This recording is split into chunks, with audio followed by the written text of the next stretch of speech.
Hey, so um, I've been doing this for I think a year, maybe a year and a half, maybe a couple years, and admittedly, I don't really, I don't really make videos a lot, or they're kind of all over the place. So when I first started, because I play at a church quite often, I was recording like practices for big like worship nights. And I thought it was fun and cool. And those videos were like an hour long, but nobody else really did. So I stopped doing those. And then I just started doing kind of what this is, where I would just hit record and talk about some stuff. And then I tried to do some higher production things where I used a mic. I couldn't really figure that out. I've always just used an iPhone for video. I didn't buy a camera or anything. And then I recorded some covers and shot like different angles of that, and those were fine for what they were.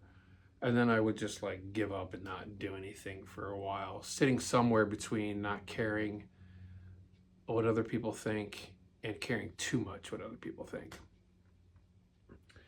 And ultimately, what I like to do is this right here, where I think of like this video is like the blogs that I used to write years ago, where if I have something to say, I hit record and I say that thing where, before if I had something to say, I'd open my text editor and type some stuff.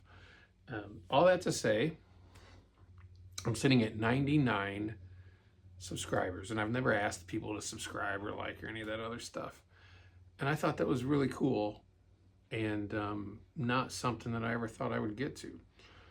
So this is your opportunity, I guess, to be number 100. If you dig this. And that's really all I wanted to say about that. Is 99 is kind of cool. It's a really low number for a lot of people.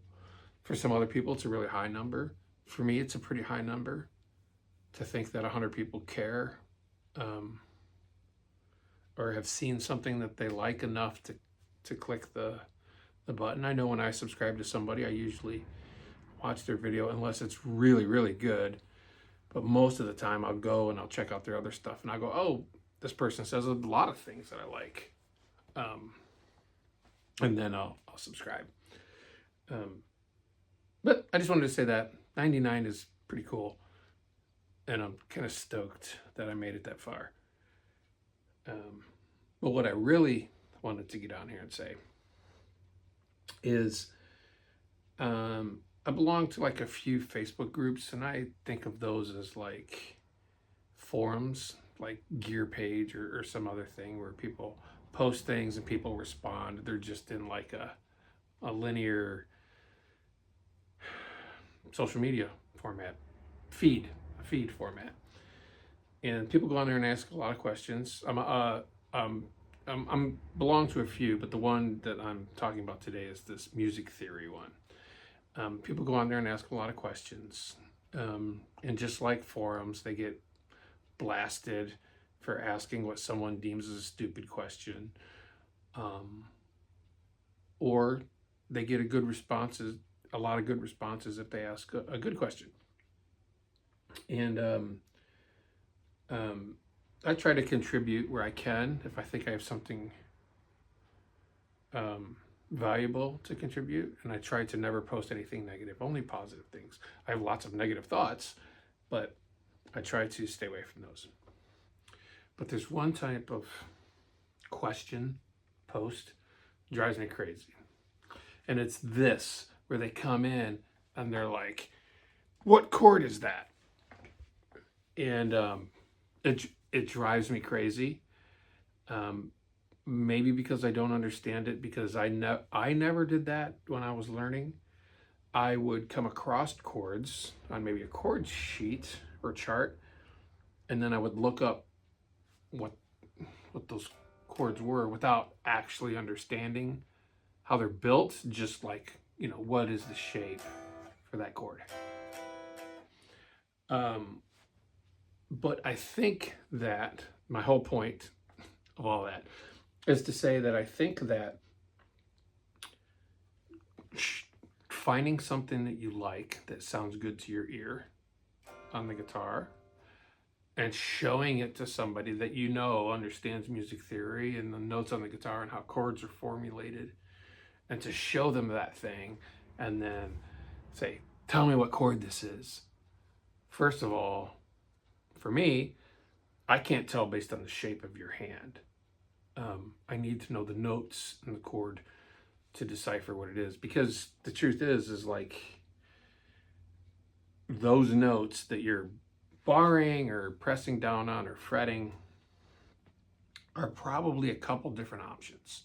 Like they could be some sort of inversion, it could be some sort of extension, it could be interpreted in multiple ways. That's just how music theory and chords work. The question you should ask, not what is this chord, but how do I build this chord, right? So I think rather than focusing on some shape that you got that is really cool, sounds good to your ear, and you want someone to tell you what that is, I guess, so you can use that in a conversation, because that's all music theory is it's a way to communicate musical ideas, and there are some rules and stuff around there, but in the general sense, for 90-80% of the people, it's how to communicate ideas. Go to the 5, 6 minor, whatever. Those are way to communicate ideas. So the right question to ask is, how do I build this chord and why does it sound good? Those are valid questions, and I feel you would get much better responses to that. So this has happened to me a few times where I've stumbled onto something that sounded really good to my ear, and I was like, oh wow, what is that? And I've looked at the notes in the chord and then basically reverse engineered it to go, oh, it's whatever. The one that I'm really thinking of is this major 7 shape. So C, this is a regular C shape, right? But if you add this, that's the 7th, and you get that. And I just happened to stumble onto that one day, right? Just playing through, I was playing some stuff, probably some song, and I was like, whoa, what is that? And when I backed it up and I realized I had the 5th, 1st, 3rd, right? Yeah, 5th, 3rd, and that 7th. And then I was like, oh, it's a major 7, and it sounds good because I can.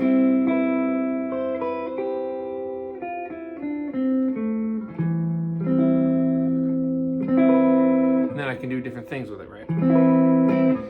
So I want to talk about the basic formulation of chords and how you can use that system to reverse engineer some shape that you find on the guitar that sounds really good. And you may, in the beginning, maybe not even the beginning, I still have to do this sometimes, you may have to get a piece of paper, write out the notes that you have, and then figure out where that fits.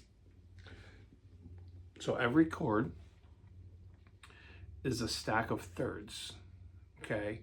That's for 7th chords, 9th chords, 11th chords, 13th chords. Dominant 7ths are a little different, but for most chords, it's a stack of thirds. So taking C, if you take your C major scale, 1, 2, 3, 4, 5, 6. Right, so you take the 3rd, 3, 5. You count the 3 twice, right? So the 1, 2, 3, and then 3, 4, 5, 5, 6, 7, 8. Right? So your major 7th chord, okay, is that stack of thirds. Okay.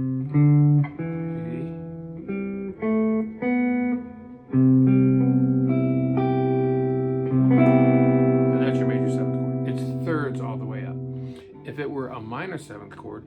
It's still the same thing, but we have a flat 3. So 1, 2, 3, 3, 4, 5, 5, 6. No, 5, 6, 7. So now it's same thing, thirds. So if you play something crazy, so let's do this. This would be here. This would be a B minor 11, right? Because of this note right here, and it sounds really cool. And you might think, what is that? So 1, 2, 3, 3, 4, 5, 5, 6, 7, 7, 8.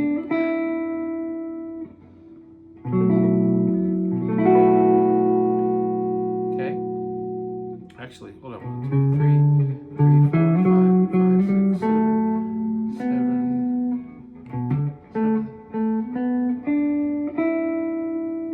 Is that a 9?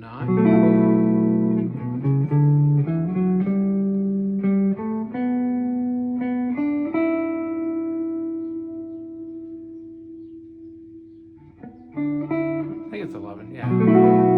Yeah.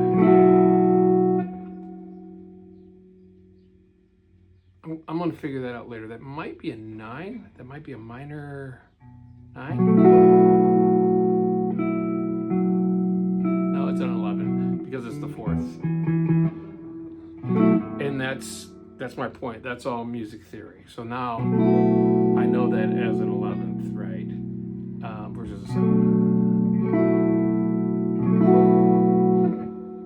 And the same thing if you go to the low string.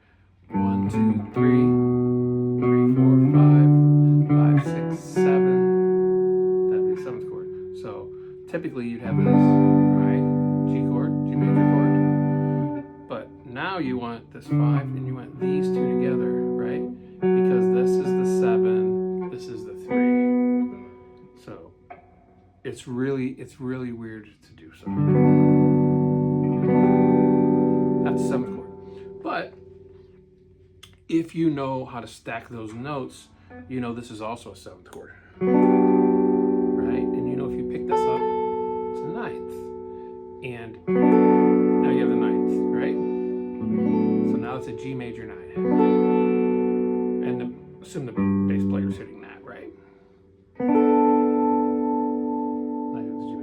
So you have a G up here, so this, G major 7. Now you can start to move these around and you don't have to worry about shapes, but you can stack notes on top of each other, and then build the chords out that way.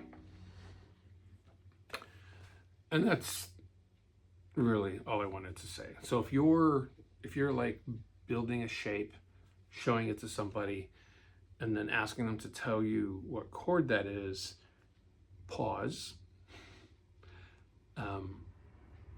Think about the notes in that chord, and then figure out how to learn what notes those are, or what chord that might be based on those notes, and then you can move it anywhere. I'll close with this. John Mayer says this: when he learns a lick, he doesn't just learn the lick. He learns what makes that lick work, and then he can use it in different places. This is the same concept. Don't just learn a shape, learn the notes of that chord, and then you can transpose that to other things and make other beautiful things. And you'll probably discover some chords that you didn't know about previously that will sound beautiful to you. Or, like I did with this major 7, you'll stumble onto something that sounds really good to your ear, and you'll be able to describe it and then replicate it in other places, or know how to use that. So knowing what this shape is and knowing how to use it are two completely different things. But the first step in that is to understand what notes make up the chord, and then understanding how that chord applies to different musical scenarios.